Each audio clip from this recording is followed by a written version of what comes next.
Welcome to Switch. My name is Jeremy, and I am so happy you guys are here. Now, first things first, in case you are not in the loop, school is back in session. So just a quick poll.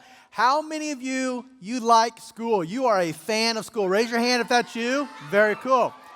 All right, what I want you to do is I want you to turn to the person next to you and tell them your favorite class this school year. All right, now I want you to turn to the person on the other side of you and tell them your least favorite class. Tell them your least favorite class.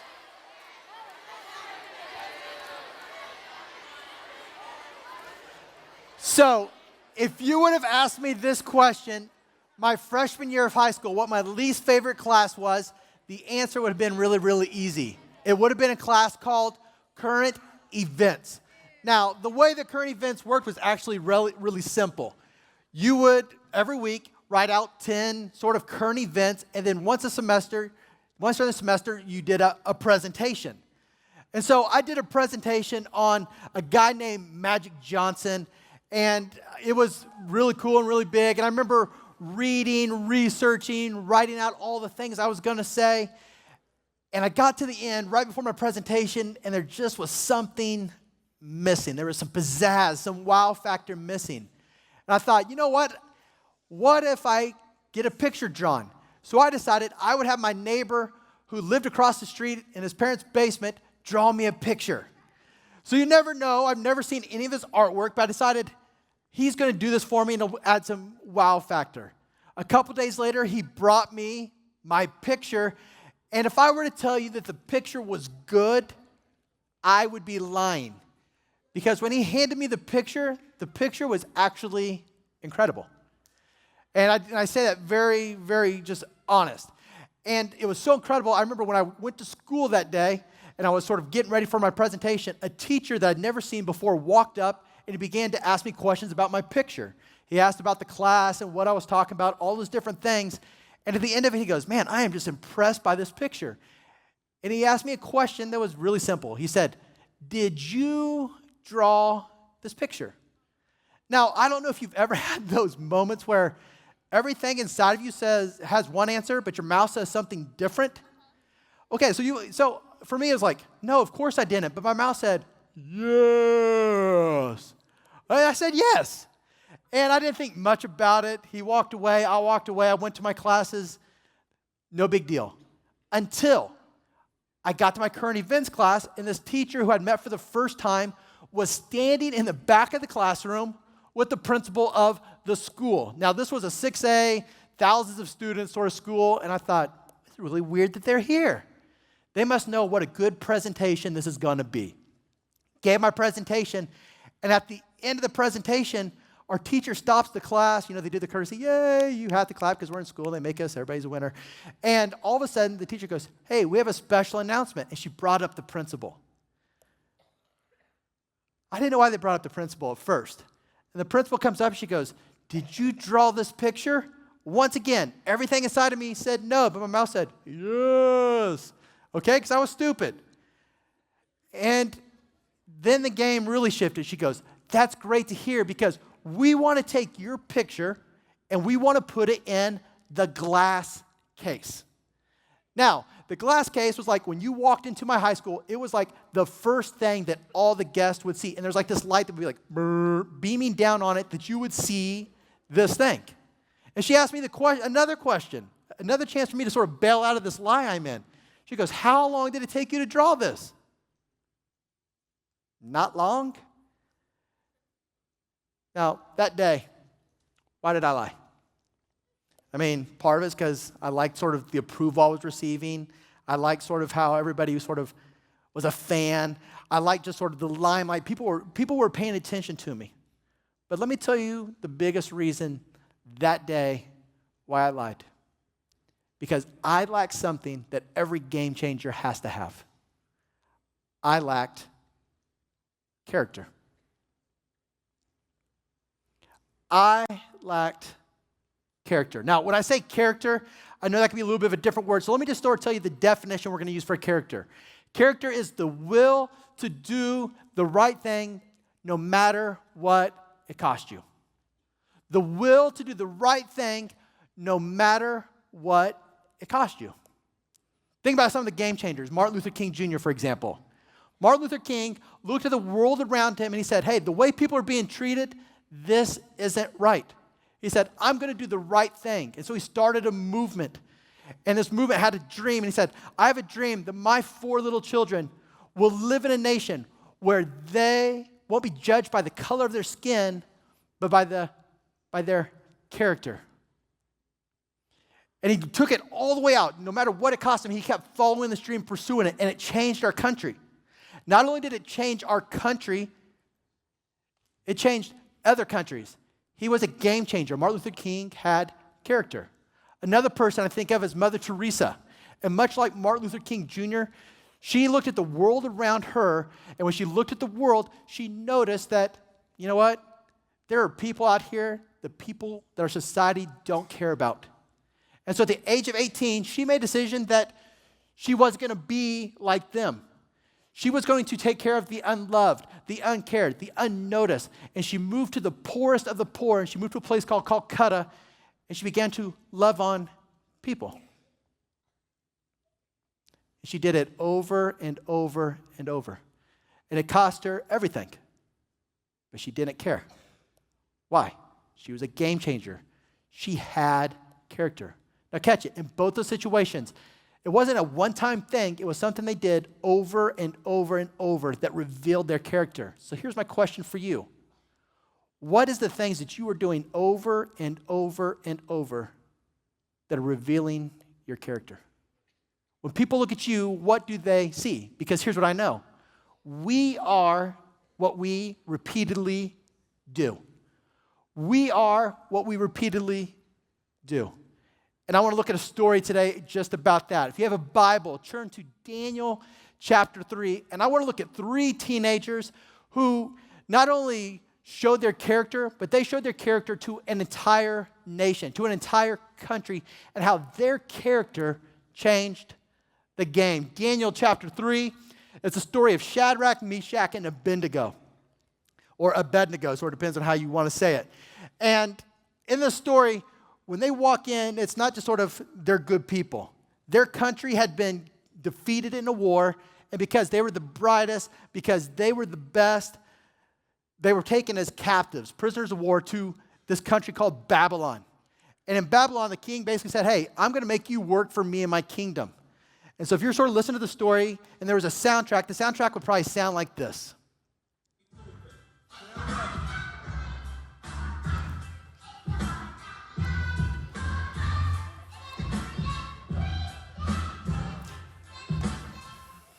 All right, somewhere there's a junior high boy that just hit puberty, so that's good. All right, so here's the thing. Some of you are thinking, hey, Jeremy, I was here last week, and I heard that exact same song. No, you didn't. Last week was a musical. This week is gangster, okay? So that is the soundtrack. This is hardcore, but the soundtrack is about to change because they found favor. The king looked at them. He liked them. They started winning in the things they were doing, and so he gave them more power. He gave them possessions. He gave them prestige. He gave them access to him as the king anytime they wanted. And the soundtrack started to sound a little bit more like this.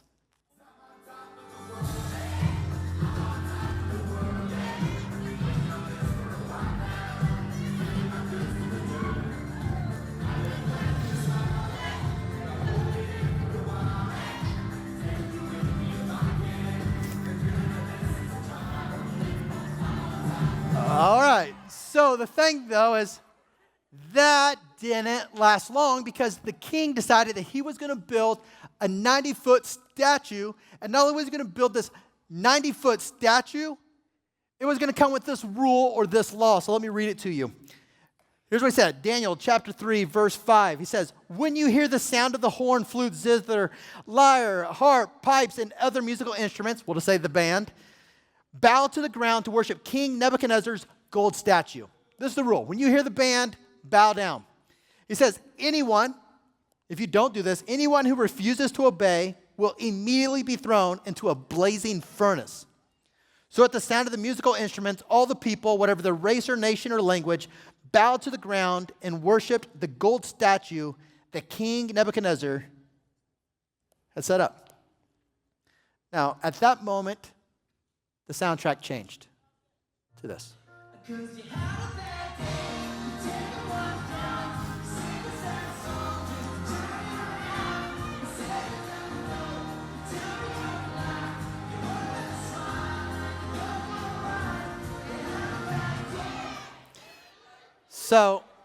So why was this a bad day? Let's answer that question.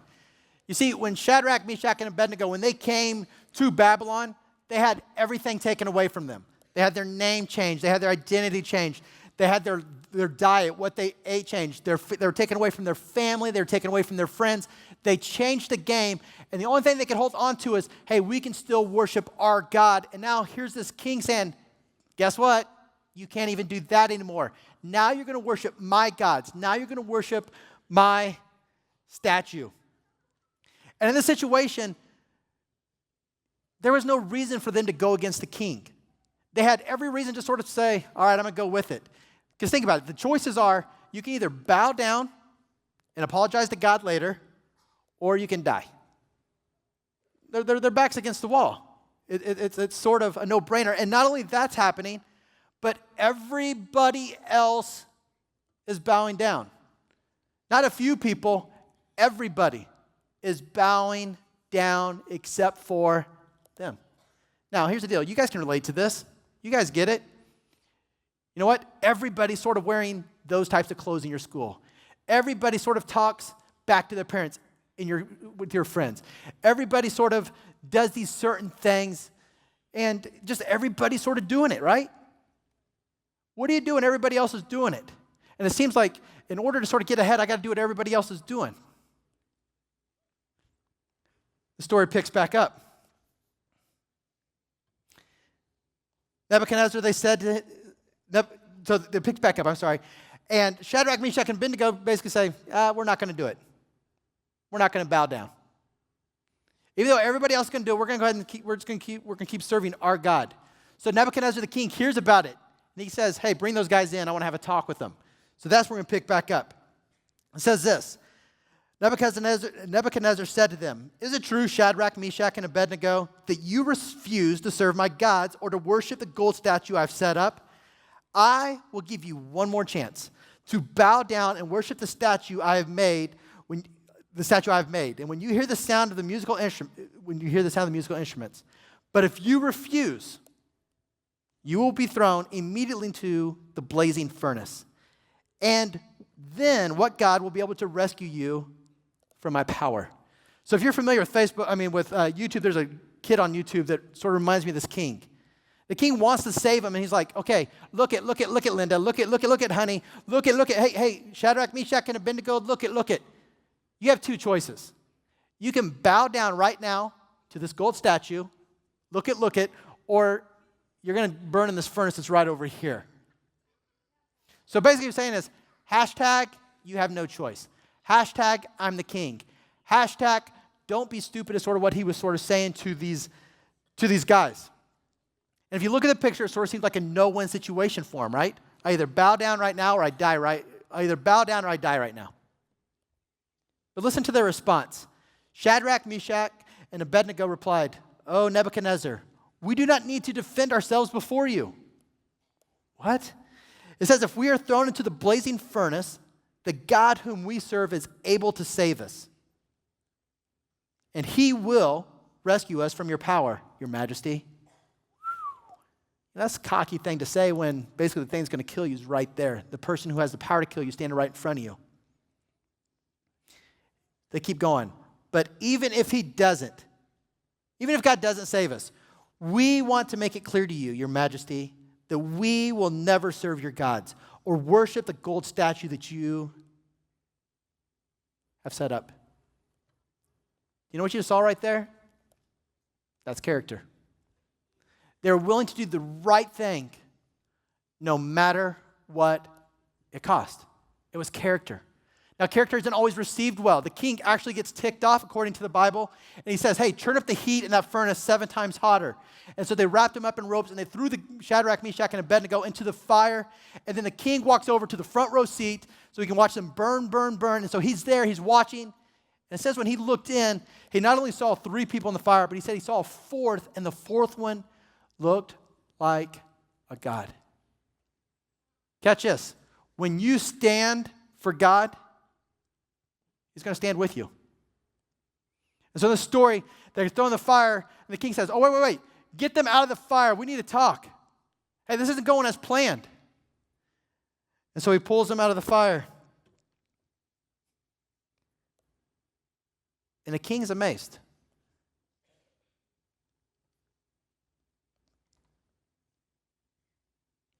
Not only was he amazed, that day they changed the nation. They changed a king. You see, because the king saw something he wasn't used to seeing. He saw character. He saw people willing to take a stand for something that nobody else was willing to take a stand for. In fact, just listen to his words. It says this, then Nebuchadnezzar said, praise to the God of Shadrach, Meshach, and Abednego. He sent his angels to rescue his servants who trusted in him. And they defied the king's command and were willing to die rather than serve or worship any god except their own God. Therefore, I make this new law. I make this decree. If any people, whatever their race or nation or language, speak a word against the God of Shadrach, Meshach, and Abednego, they will be torn limb from limb, and their houses will be turned into heaps of rubble. There is no other God who can rescue like this. Then the king promoted Shadrach, Meshach, and Abednego to even higher positions in the province. Babylon. The king had never seen character like this. Few have. How did they do it? Number 1, they ignored the hashtags that people tried to put on them. Number 2, they had courage. Number 3, they had character. And number 4, they just did it over and over and over, and they became game changers. This school year, you will have an opportunity to be a game changer. It may be in your family, it may be in your school, it may be in your group of friends. And the question is what will you do when that moment comes? Because you won't see it coming, and when the opportunity arises, you have to make a choice. Do I do the right thing, or do I do what everybody else is doing? Do I do the right thing, or do I do what's easy? Do I do the right thing, or do I just sort of sit back and wait for another time? And you will never know what the power or what the point of that moment is right then, but you will have an opportunity to be a game changer if you will choose to do what is right, no matter what it costs you. If you will choose to be a person who has character. Let's bow our head and close our eyes. This is a moment, Master, where we sort of let you sort of talk to God and sort of figure out, hey, what is it that God wants you to do? Here's what I know. There's some of you in this room tonight, sort of like Shadrach, Meshach, and Abednego. You're either in the fire or you're about to go into a fire. And everybody's sort of watching you. And it's your opportunity to either be a person of character or be a person who just sort of gets burned. You see, for some of you, there's something you need to say, there's something you need to do, there's a relationship you need to address, and you know what the right thing to do is. But the question is will you do the right thing no matter what it costs you? Will you be a person of character? And here's my challenge for you. Will you be a person of character for just 7 days? How many of you would be bold, brave, and say, God, you know what, for the next 7 days, whatever it is you want me to do, you can count on me. You can count on me. If that's you today, you're saying, for 7 days, I'm going to be a person of character. I want to be a game changer. Not only do I want to change the game, I want to see God change my life. I want God to make me different. If that's you, I just want you to raise your hand right now. 7 days, I'm saying, I will be a person of character. Hands going up all over the place. Man, I'm proud of you guys. God, I thank you for every student who's raising their hand right now. I pray that you would give them courage. I pray that you would give them boldness. I pray that you would give them the character. I pray that you would give them the wisdom to see what it is you want them to do and the courage to act on it no matter what it costs them. With your head still bowed and your eyes still closed, there's another group in here I want to talk to.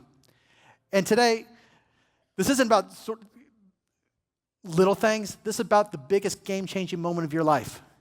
You see, the Bible says that we've all sinned, that we've all messed up, and that this sin creates a barrier or a wall that keeps us from connecting with God.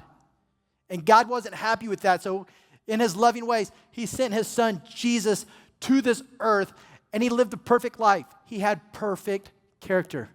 And not only did he have perfect character, he didn't just do the little things, he did the unthinkable thing. And Jesus died on a cross and rose from the grave 3 days later so that I could have a relationship with our Creator. The Bible goes on to also say that you don't have to go home, get cleaned up, or fight battles, or be perfect, any of those things. It says that Jesus did all that so that you can have a relationship, and that it's so simple that he's just going to knock on your heart. And the Bible says if you will just open the door, that he will come in, and that relationship will begin. And for some of you today, this is your game-changing moment. This is the moment you've been waiting for. And right now, there's a tingling inside of you. There's a moving inside of you. And that's God moving. That's God knocking on the door. And he's getting ready to say, hey, open this door. Let's begin this relationship. It's time for this game change. It's time for you to let me be the king of your life. If that's you today, on the count of three, I'm going to ask you to raise your hand. If you're saying, today, for the first time, I am ready to have this game-changing moment. Today, I am ready to make him king. Today, I'm going to open the door of my heart, and I'm going to be a game changer. On the count of three, 1, 2, 3. If that's you, raise your hand right now if that's you.